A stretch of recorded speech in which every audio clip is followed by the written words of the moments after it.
باللہ من الشیطان الرجیم بسم اللہ الرحمن الرحیم الحمد للہ رب العالمین وصلی اللہ علی محمد وآلہ الطاہرین اللہم صلی علی محمد وآل محمد وعجل فرجہم۔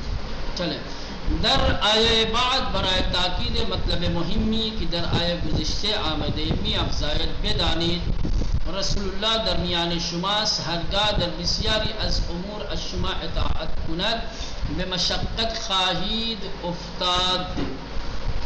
کہہ رہے ہیں کہ بعد کی جو آیت ہے، یعنی جو پہلی آیت آپ نے پڑھی اور جس کی تفسیر سے آپ آشنا ہوئے، اس آیت کے بعد اب یہ جو آیت ہے دوسری وَاعْلَمُوا أَنَّ فِيكُمْ رَسُولَ اللَّهِ، یہ ایک اہم بات اور ایک اہم مطلب کی تاکید کے لیے ہے جو گزشتہ آیت میں گزر چکا ہے۔ یعنی گزشتہ آیت میں جو ایک اہم مطلب تھا اسی کی تاکید کے لیے یہ دوسری آیت ہے۔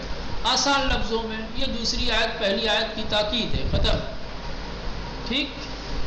ہاں، اس آیت میں ارشاد ہوتا ہے بے دانید کہ رسول اللہ درمیان شماس، جان لو کہ اللہ کے رسول تمہارے بیچ ہیں، ہرگاہ در بسیاری از امور الشما اطاعت کند، جب بھی یہ بہت سارے امور میں تم لوگوں کی اطاعت کریں گے تو بے مشقت خواہید افتاد، تو تم سب مشقت میں پڑ جاؤ گے۔ وَاعْلَمُوا جان لو أَنَّ فِيكُمْ رسول اللہ، تمہارے بیچ تمہارے درمیان تم میں اللہ کے رسول ہیں۔ لو یطیعکم فی کثیر من الامر، اگر وہ تم سب کی بہت سارے کاموں میں اطاعت کرنے لگیں، لعنتم، تو تم لوگ مشقت میں پڑ جاؤ گے، ٹھیک؟ ان جملے چنان کی جمعی از مفسران ہم گفتیان نشان می دہد کی بعد از خبر ولید از مرتد شدن طائفہ بنی المصطلق جمعی از مسلمانان سادے دل و ظاہر بین بے پیغمبر فشار می آورن کہ برزد دے طائفہ مزبور اقدام میں جنگ کند۔ کہنے کہ یہ جو جملہ ہے آیہ کریمہ کا وَاعْلَمُوا أَنَّ فِيكُمْ رَسُولُ اللَّهِ، سمجھ لیں، جیسا کہ بعض مفسرین نے کہا ہے کہ یہ جملہ یہ بتاتا ہے کہ جب ولید نے خبر دی آ کر کے کہ بنی مصطلق کے لوگ کیا ہو گئے ہیں، مرتد ہو گئے ہیں، زکوٰۃ دینے سے انہوں نے منع کیا ہے، ٹھیک؟ تو جو بڑے سادہ مزاج مسلمان تھے، جو ظاہر بین تھے، انہوں نے ولید کی بات پر اطمینان کر لیا اور اس کے بعد رسول خدا کے اوپر دباؤ ڈالنے لگے کہ وہ قبیلے بنی المصطلق کے مقابلے میں جنگ کریں۔ سمجھ رہے ہیں؟ ولید نے آ کر کے بتایا تو خبر دی تھی کہ ایسی ایسی بات ہے، میں گیا زکوٰۃ دینے کے لیے، تو ان لوگوں نے زکوٰۃ دینے سے منع کر دیا، وہ سب کے سب مرتد ہو گئے ہیں۔ مرتد ہونے کا مطلب کہ حکومت اسلامی کی مخالفت، حکومت اسلامی کی مخالفت کا مطلب یہ ہے کہ اب اس سے جنگ ضروری ہو گئی ہے۔ لیکن اللہ نے وحی کے ذریعے سے نبی کریم کو منع کیا، کہا کہ اگر کوئی فاسق خبر دے تو پہلے تحقیق کر لو۔ چنانچہ اللہ کے نبی ابھی تحقیق میں لگ گئے، حکم پروردگار اور دستور الہی کی وجہ سے نبی کریم وقتی طور پر خاموش ہو گئے، لیکن کچھ ظاہر بین اور سادہ مزاج جو مسلمان تھے وہ کسی طریقے سے خاموش بیٹھنے کے لیے تیار نہیں تھے، کہنے لگے نا اب فوری طور پہ لشکر بھیجیے تاکہ قبیلے بنی المصطلق کے ساتھ جنگ ہو۔ تو یہ آیہ کریمہ نازل ہوئی۔ قرآن کہتا ہے از خوشبختی شما این است کہ رسول خدا درمیان شماس، تم لوگوں کی خوشبختی اور تم لوگوں کا امتیاز یہ ہے کہ اللہ کے نبی تمہارے بیچ ہیں، مرابطے با او عالم وحی برقرار، اس کا رابطہ عالم وحی کے ساتھ جڑا ہوا ہے۔ تم ظاہر میں دیکھ رہے ہو، تمہارا کوئی رابطہ عالم وحی سے نہیں ہے، لیکن رسول خدا کا رابطہ، ان کا رشتہ وحی کے ساتھ جڑا ہوا ہے۔ هرگاه خط و خطوط انحرافی درمیان شما پیدا شود از این طریق شما را آگاہ می سازد. جب بھی کوئی تمہارے درمیان انحراف کا امکان ہوگا، جب بھی اللہ کے نبی محسوس کریں گے کہ تم لوگ راہ ہدایت سے بھٹک رہے ہو، گمراہی کی طرف، انحراف کی طرف جا رہے ہو، تو وحی کے ذریعے سے اللہ سے معلوم کر لیں گے اور پھر تمہیں آگاہ کریں گے. تم کیوں آخر آگے بڑھ رہے ہو، نبی کریم پر دباؤ ڈال رہے ہو؟ وہ تمہاری طرح سے تھوڑی ہے. اگر بات حقیقت ہوگی، اگر واقعاً قبیلے بنی المستلق مرتد ہو گئے ہوں گے، منحرف ہو گئے ہوں گے، تو وحی کے ذریعے سے انہیں خبر ملے گی، یہ خود ہی بھیجیں گے جنگ کرنے کے لیے. تم لوگ دباؤ کیوں ڈال رہے ہو بھائی؟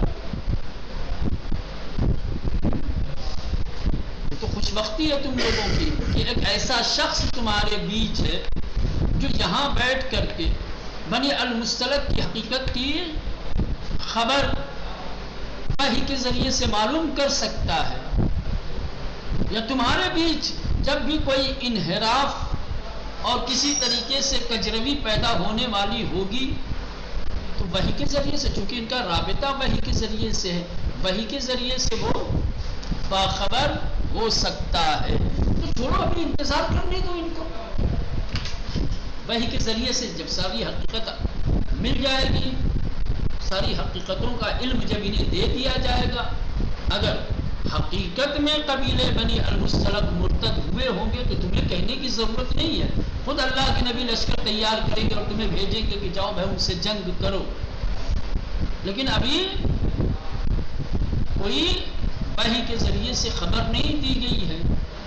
تم خواہ فشار لا رہے ہو کہ نہ بھائی بھیجیے، جلدی بھیجیے، جلدی بھیجیے.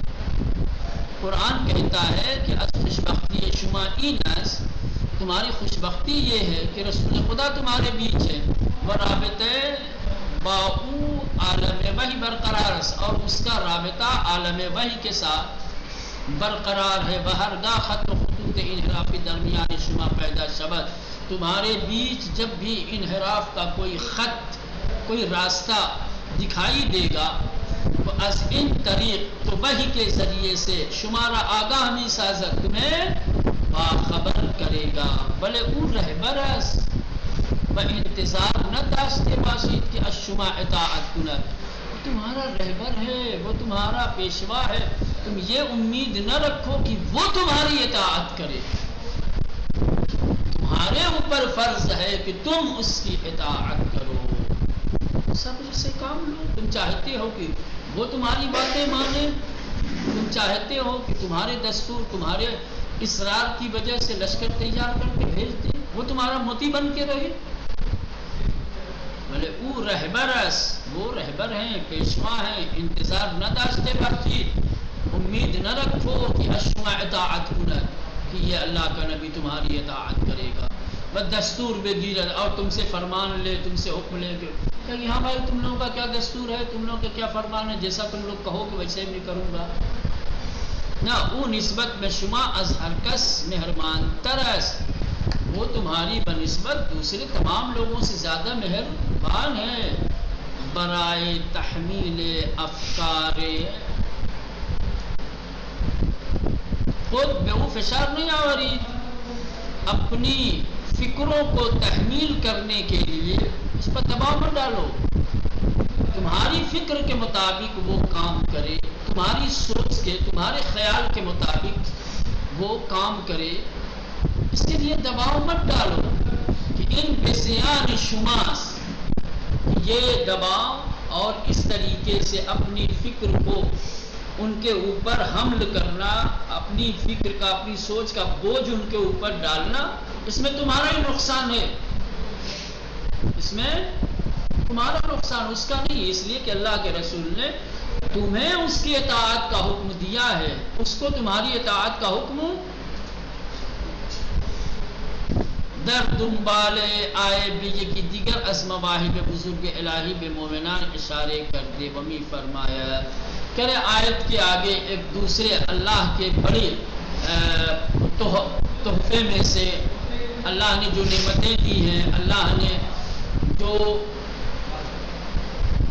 انعام دیے ہیں صاحبان ایمان کو، ان انعامات میں سے ایک بڑے انعام کو قرآن نے ذکر کیا ہے، لیکن خداوند ایمان را محبوب شما قرار دا دے، خداوند متعال نے ایمان کو تمہارے لیے پسند کیا ہے، وآن را در دلہایتان زینت بخشی دے، اور اس کے ذریعے سے تمہارے دلوں کو زینت عطا کی ہے، وبعکس کفر و فسق و گناہ را منفور شما قرار دادے، اور اس کے برعکس جو فسق و فجور ہے، گناہ ہے، اس کو تمہارے لیے ناپسند کیا ہے۔ در حقیقت ان تعبیرات اشارہ لطیفی اس بقانون لطف آن ہم لطف تکبیری، حقیقت میں یہ آیت کریمہ ایک ایسی تعبیر ہے جو ایک لطیف اشارہ رکھتی ہے، اور وہ لطیف اشارہ ہے قانون لطف کی طرف، وہ بھی لطف تکوینی۔ اب یہ کیا چیز ہے؟ ایک قاعدہ ہے، آپ پڑھیں گے علم کلام میں، جس کو کہا جاتا ہے قاعدہ لطف، اور اسی قاعدے کی بنیاد پر نبیوں اور اماموں کی بعثت کو ثابت کیا جاتا ہے۔ قاعدہ لطف یہ ہے کہ اللہ ہر جہت سے، ہر اعتبار اور ہر لحاظ سے اپنے بندے کی بھلائی چاہتا ہے۔ اللہ اپنے بندوں پر مہربان ہے، لطف کا مطلب لطف رکھتا ہے۔ اللہ ہمیشہ اپنے بندے کا بھلا چاہتا ہے، جس چیز سے انسان کا فائدہ ہو وہ چیز اللہ انسان کے اختیار میں قرار دیتا ہے۔ ایمان تمہاری سرافرازی کا ذریعہ ہے، ایمان کے ذریعے سے تمہاری قدر و قیمت میں اضافہ ہونے والا ہے، ایمان کے ذریعے سے تمہیں زینت ملنے والی ہے، اس لیے اللہ نے ایمان کو تمہارے لیے پسند کیا ہے اور تمہارے دلوں میں اس کی جگہ دی ہے۔ اسی قاعدے لطف کی بنیاد پر اللہ نے نبیوں کو بھیجا ہے، چونکہ وہ اپنے بندوں سے محبت کرتا ہے۔ اللہ چاہتا ہے کہ اس کا ہر بندہ ہدایت کے راستے پہ رہ کے زندگی گزارے تاکہ خوشبخت اور کامیاب ہو سکے۔ تو ظاہر سی بات ہے ہدایت کا راستہ دکھانے والا کوئی تو ہونا چاہیے۔ کون؟ ہدایت کا راستہ دکھانے والا وہی شخص ہو سکتا ہے جس کا عالم غیب سے رابطہ ہو، جو عالم وحی سے رشتہ رکھتا ہو، تاکہ ادھر سے پیام لے کر کے ادھر بندوں کو دے سکے۔ لہذا قاعد لطف کی بنیاد پر بعثت انبیاء کو ثابت کیا جاتا ہے۔ عقلی دلیل دی جاتی ہے کہ اللہ نے نبیوں کو کیوں بھیجا ہے، کیونکہ وہ اپنے بندوں کی بنسبت لطیف ہے، لطف رکھتا ہے، مہربان ہے۔ اس کا لطف اس بات کا تقاضا کرتی ہے کہ اس کے بندے کے لیے جو چیز بہتر ہو وہ اپنے بندے کے لیے فراہم کرے۔ کتابوں کا نازل کرنا، نبیوں کو بھیجنا، امامت کا سلسلہ قائم کرنا، یہ سب انسانوں کے اوپر لطف ہے۔ اللہ چاہتا ہے کہ ان کے ذریعے سے میرے بندے خوشبختی تک پہنچ سکیں، اور یہ بھی لطف تکوینی ہے، لطف تشریعی نہیں ہے۔ اب یہ ایک تکوین ہے اور ایک تشریح ہے، اس کی وضاحت کریں گے تو وقت زیادہ نکل جائے گا، فی الحال اتنا ہی رہنے دیں۔ کل انشاءاللہ تفصیل کے ساتھ اگر درس ہوا تو بحث کی جائے گی اس کے اوپر، ٹھیک ہے مولانا؟